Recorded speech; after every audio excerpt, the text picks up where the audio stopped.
ভাই, নিজের দোষ খোঁজা, নিজের সমালোচনা করা হলো বুদ্ধিমানের কাজ। কে কি করলো, কে কেমনে চললো, কে কেমনে ফিরলো, এগুলো না খোঁজা, পরের দোষ খোঁজার থেকে ঘুরে আসতে হইব, নিজের দোষ খুঁজতে হইব, নিজের সমালোচনা করতে হইব। তো সর্বপ্রথম মুসলমান এই পরের দোষ খোঁজা হইলো বুদ্ধিমানের কাজ না, নিজের দোষ খোঁজা হলো বুদ্ধিমানের কাজ।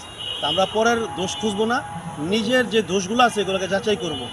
দোষ নাই কার ভাই, সবারই দোষ আছে। যার একটা আছে তার 1000 আছে। আর দোষ হলো একমাত্র শয়তানের নাই। শয়তান এরকম, শয়তানের কোনো ভুল নাই। শয়তান মানুষকে অস্বস্থাতে খারাপ কাজ করার জন্য প্রভাবিত করে। আমরা শয়তানের অস্বস্থা থেকে বেঁচে থাকবো এবং নিজের আলোচনা সমালোচনা করব, নিজের দোষ খুঁজবো। আমার পাশের ভাই কেমনে হাঁটলো, কেমনে খাইলো, কেমনে ঘুমাইলো, এগুলা খুঁজবো না। এগুলো থেকে আমরা বাঁচতে চাই। এই আলোচনা পরে সমালোচনা থেকে আমরা বেঁচে থাকতে চাই এবং নিজের আলোচনা সমালোচনা করব।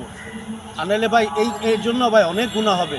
এই যে মানুষকে আমরা অপবাদ দিই, মিথ্যা অপবাদ দিই, মানুষের বিরুদ্ধে বদনাম রটাই, যেইটা হয় নাই ওইটাও কই। হ্যাঁ, একটা মানুষের সার্টিফিকেট দিয়ে দিলাম, আমি সার্টিফিকেট কমিটির লোক, অথচ ওই লোকটা কোনো কাজ করেই নাই। এটা ভাই অনেক বড় গুনাহ। এই গুনাহ থেকে আমাদের সবার বাঁচতে হবে।